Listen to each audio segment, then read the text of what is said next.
Lagi bersama kami dalam Selamat Pagi Satu Malaysia yang akan bersiaran sehingga pukul 9.30 pagi. Dan dalam kesempatan ini, seperti biasa, kami akan kongsikan berbagai maklumat yang ingin anda ketahui tentang rawatan kemoterapi. Dan kita tahu banyak sebenarnya cabaran ataupun masalah apa juga kemusykilan yang ingin anda ketahui tentang kemoterapi, rawatan kemoterapi. Boleh terus hantarkan kepada kami. Boleh hubungi kami di studio 03-2282-8578 2282-8579 atau terus ke laman Facebook. Kongsikan pengalaman anda dan juga mempunyai sebarang kemusykilan boleh ajukan kepada doktor pakar kami yang berada di studio pada pagi ini. Baik, dan kita akan berbincang dengan Profesor Nolia Abdullah yang merupakan pakar runding bedah kanan dari bahagian rekonstruktif payudara di bawah Jabatan Surgery Pusat Perubatan UKM dan juga Pusat Pakar UKM. Selamat datang, Prof. Terima kasih banyak-banyak sudi bersama kami. Terima kasih. Baik, penjelasan tentang rawatan kemoterapi berbanding radioterapi untuk penyakit-penyakit pesakit-pesakit kanser, Prof. Kemoterapi ni hanya diberi kepada orang yang disahkan mengidap barah ataupun kanser, dan tujuan rawatan kemoterapi adalah untuk membunuh sel-sel kanser.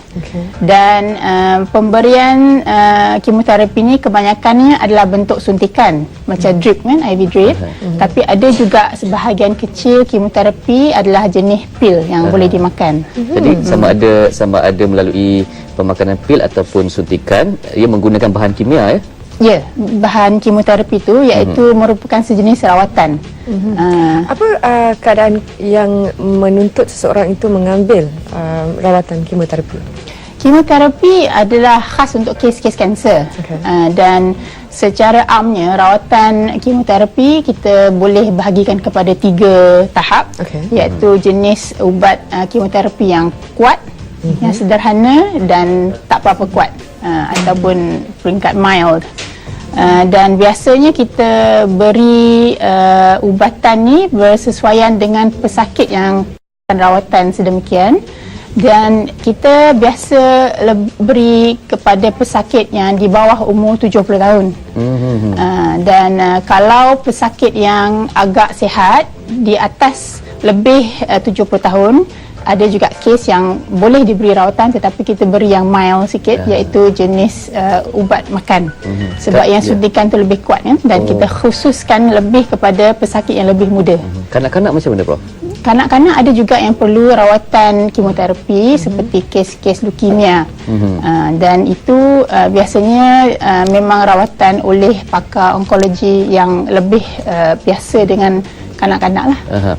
Biasanya rawatan kemoterapi ini digeruni oleh pesakit-pesakit kanser, mungkin disebabkan persepsi ataupun kurang kefahaman, ya. Jadi apa apabila Zahra menanyakan tentang tuntutan tadi ataupun keperluan, ya, untuk rawatan kemoterapi itu, di tahap mana biasanya ia akan disarankan kepada pesakit, dan adakah semua kes-kes kanser itu boleh dirawat melalui cara kemoterapi ini?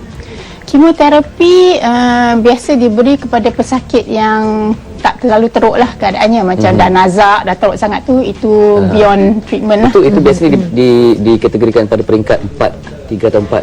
Okay. Biasanya kita dengar stage 4 kan. Stage 4, stage 4 tu maknanya kanser telah merebak jauh daripada sumber utama dia. Tetapi ada juga pesakit yang stage 4 yang tak berapa teruk. Jadi kes macam tu masih boleh diberi rawatan kemoterapi. Dari segi perkembangan teknologi dalam bidang perubatan, apakah ada ubat-ubat terbaru untuk pilihan kemoterapi?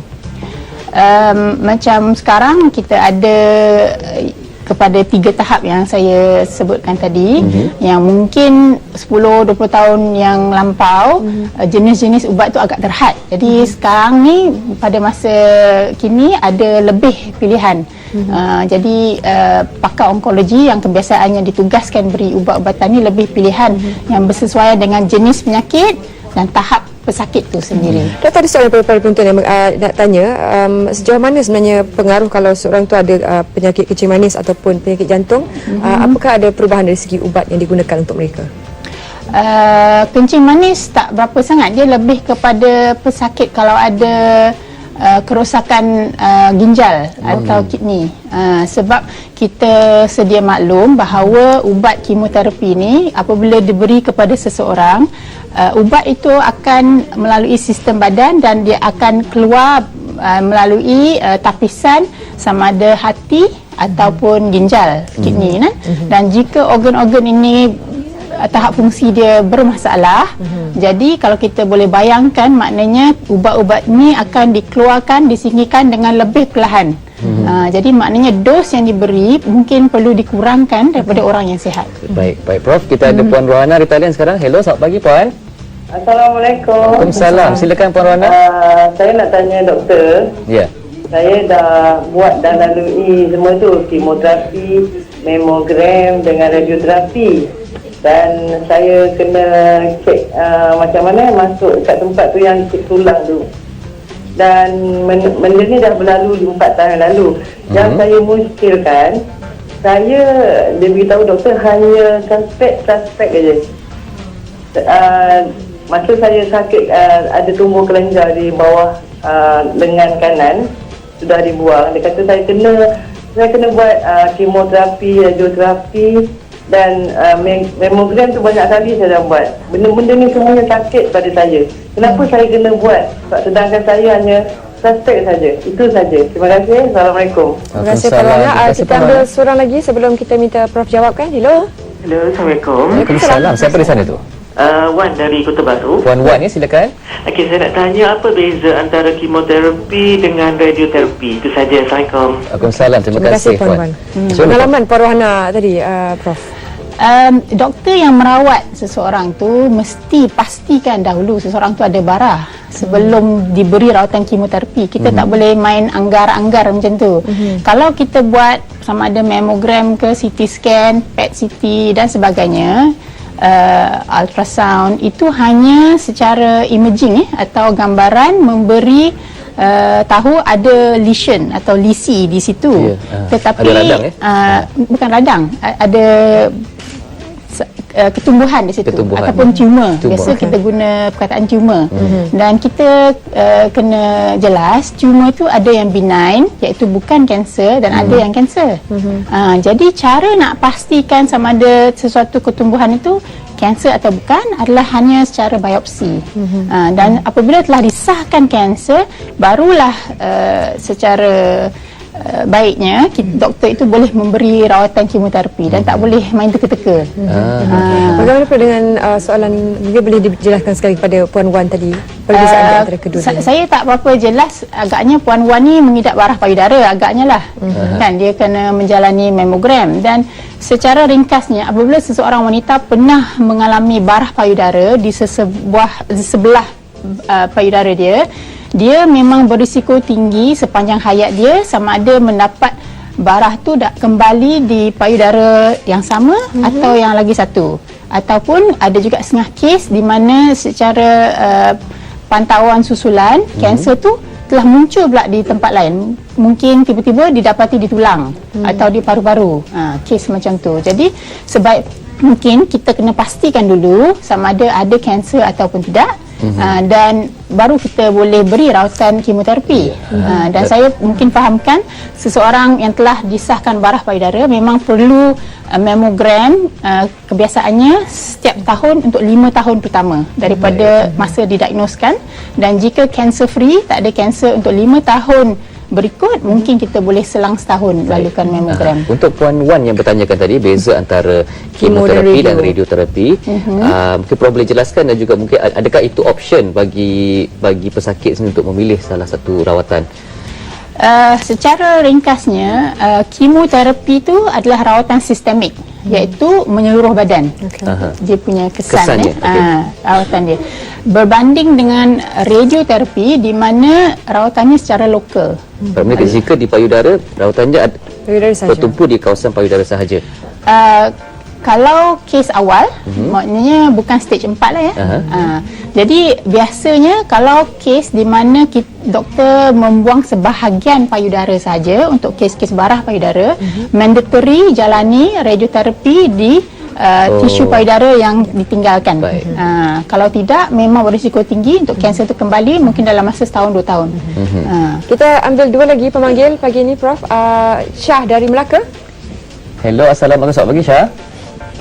Waalaikumsalam. Silakan Syah. Sabar. Ya, alhamdulillah. Silakan Cik Syah. Okey, doktor saya nak tanya sedikit lah doktor. Okey, ini berkenaan tentang ibu saya. Dia pernah disuspek kanser, tapi kita dah buat 2 kali biopsi. Pertama di Melaka, Hospital Melaka, dan didapati is negatif lah. Maknanya tak ada, tapi dan kita refer benda tu ke KL. So, dan bila sampai ke KL, apa yang berlaku pun sama juga seperti di Melaka lah, maknanya negatif. Tapi simptom yang dia hadapi tu, dia seperti barah lah, dia susah bernafas, dan akhirnya ibu saya dalam masa sebulan lebih dia meninggal. Jadi saya tak tahu kenapa tak boleh dapat detect benda tu doktor. Saya rasa it's a cancer, tapi because dia lung cancer tau, macam some sort of tumbuhan dalam lung dia. Paru-paru. Jadi benda tu membuatkan kami tertanya-tanya sampai sekarang, kenapa hospital tak dapat detect either the one is cancer ataupun apa. Sampai sekarang lagi masih kita tak tahu lagi lah doktor. Kenapa bila kita ambil buat biopsi, benda tu dapat ada detail. Boleh bagi. Baik, terima kasih Cik Syah. Kita sempat ambil seorang lagi. Hello. Hello, Puan Nazila. Zainab. Zainab. Ya. Hello Puan, anda bersama Selamat Pagi Satu Malaysia sekarang. Apa persoalannya tentang kemoterapi? Halo, Ya, silakan. Silakan Puan. saya tu lain.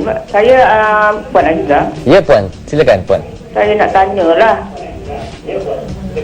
Saya nak tanya, selepas buat pembedahan, buang pembedahan kanser payudara tu, apa yang patutnya kita makan selepas operation tu? Okey. Pantang larang ya. Baik, terima kasih Puan Azizah. Terima kasih. Okey. Cik Syah, Pengalaman Cik Syah tadi. Ya, dia bertanyakan mungkin itu dari sudut diagnosis ya.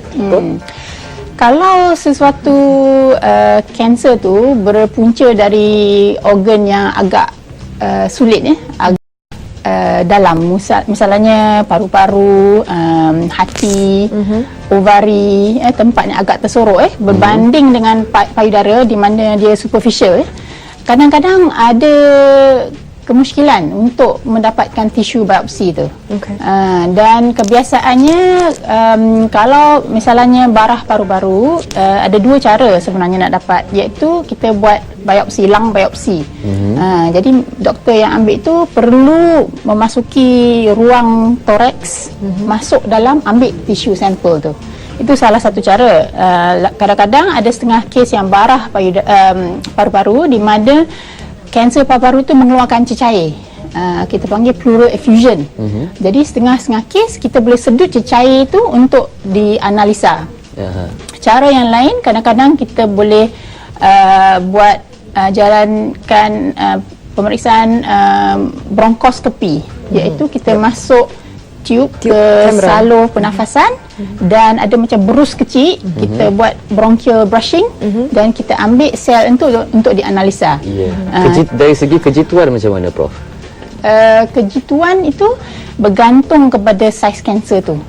Kalau mungkin lebih besar, lebih kemungkinan dapat. Tapi kalau benda tu kecil kan, pecah-pecah tu kadang tu susah sikit. Baik, dan jika dalam kes seperti tadi apabila telefon dirujuk kepada dua pusat yang berbeza dan masih lagi keputusan yang negatif.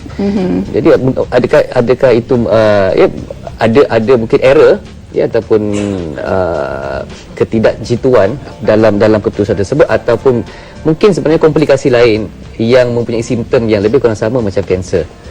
Ada juga setengah kes misalan granuloma. Granuloma tu di mana macam ada ketumbuhan benign atau kataan lainnya benigna di paru-paru, dia macam parut lah. Mungkin dulu semasa hayat ada banyak exposure habuk dan sebagainya, kadang-kadang dia boleh menjadi tumor juga. Jadi kes macam tu kalau secara gambaran CT scan mungkin kita tak boleh bezakan. Jadi saya rasa kes-kes di mana kita tak pastikan, ada option kadang nak ulang balik biopsi tu, tapi setengah pesakit mungkin kurang sihat atau tak mahu dilalukan pemeriksaan secara invasif berulang kali kan. Prof, kalau menjaga selepas rawatan kemoterapi macam soalan Puan Azizah tadi, apa antara tips-tips penjagaan kesihatan makanan yang mereka patut ikuti selepas rawatan? Secara amnya untuk wanita terutama yang lepas putus haid atau menopause, salah satu risiko barah ialah kepada wanita yang obes atau kegemukan dan hanya barah itu bukan hanya barah payudara, juga barah usus. Jadi salah satu ialah menjaga berat badan yang optimum. Jadi itu secara amnya. Yang kedua mungkin mengurangkan pemakanan yang lebih lemak macam ayam kan, kulit ayam, pemakanan fast food yang memang banyak sekarang ni. Sebab misalnya lah kita bandingkan macam burger, sausage, jadi itu banyak lemak. Kalau kita masak pun biasa tak berminyak pun, minyak dia sendiri keluar. Jadi kes macam tu mungkin kita lebihkan makanan kepada sayuran, buah-buahan, makanan secara rebus, kukus sebagainya. Bukannya tak boleh makan, tapi kita kawal. Tidak ada pantang larang khusus ya. Kalau kepada bukan muslim, alkohol itu meninggikan risiko barah. Baik. Jadi kita masih lagi boleh makan nasi, masih lagi boleh makan lauk pauk biasa, asalkan dalam keadaan yang kadar yang sihat lah ya. Keseimbangan lah. Macam daging kita buang lemak je lah. Makan daging saja misalnya. Puan Zawiyah di talian. Assalamualaikum Puan. Ya, Assalamualaikum. Silakan Puan. Silakan soalan Puan. Hello. Silakan. Ya, silakan Puan. Ya, Assalamualaikum. Saya Pak Rupiah. Okey, saya nak sakit barah payudara. Okey, saya telah buang. Saya pada mulanya peringkat 2 dia kata. Saya telah buang sebuang habislah. Okey, saya dah buat kemoterapi 6 kali. Agak teruklah masa saya kemoterapi. Dan sekarang masalah saya ingin tanya, adakah sebab baru-baru ini diberitahu saya sebenarnya adalah tahap 1 bukan tahap 2. Okey, baik. Adakah macam kanser tu akan kembali balik? Baik. Telah dirawat ya, baik. Mula-mula saya dirawat 3 bulan sekali. Lepas tu sekarang dah jadi 6 bulan sekali. Dan alhamdulillah saya sihat lebih daripada dulu. Okey, baik. Okey, dan pemakanan saya tak begitu pantang, cuma saya kurangkan makan daging. Okey, baik. Dah sekarang ni Puan dah menamatkan segala rawatan dan dah sihat ya? Dah sihat alhamdulillah, tapi saya masih lagi mengambil rawatan 6 bulan sekali. Masih tidak lagi? ada ubat apa-apa pun, itu saja. Okey, baik. Terima kasih Puan. Okey, Soalan terakhir pagi ni, kita ambil soalan lagi pemanggil. Encik Mak Husin ya, silakan. Hello. Ya, Assalamualaikum Encik Mak Husin, silakan. Selamat pagi. Saya Muhammad Husin. Ya. Saya adalah pengidap penyakit kolon kanser. Baik. Stage 4. Saya sekarang ni menjalani rawatan kemoterapi di hospital besar. Baik, soalannya Cik Husin. Hello. Halo. Ya, soalannya. Sekarang ni saya disebabkan saya dah jalani kemoterapi sebanyak 6 kali. Okey. Tapi CPA saya makin naik. Sehingga yang terakhir 15,000. Tapi doktor nasihat saya sebab keadaan saya sihat. Dan habis doktor suruh saya menjalani hidup seperti biasa. Itu saja. Adakah saya perlu membuat lagi kemoterapi? Okey, terima kasih. Soalan dia. Lebih kurang sama soalannya tentang tempoh rawatan, kekerapan tu. Secara ringkas Prof, dalam kesempatan masa ni. Biasanya wanita yang telah disahkan barah payudara, kita buat rawatan susulan untuk 2 tahun pertama, sama ada setiap 3 bulan atau setiap 6 bulan. Dan jika tiada kanser tu kembali, kita boleh panjangkan kepada setahun sekali. Sampai bila tu? Biasanya sepanjang hayat. Sebab seseorang yang pernah mengidap barah payudara misalnya, dia punya risiko tu tidak akan mencecah kosong. Maknanya sepanjang hayat risiko dia lebih tinggi daripada orang lain. Dan rawatan yang diberikan adalah kemoterapi lah. Kemoterapi biasanya 6 kali sahaja.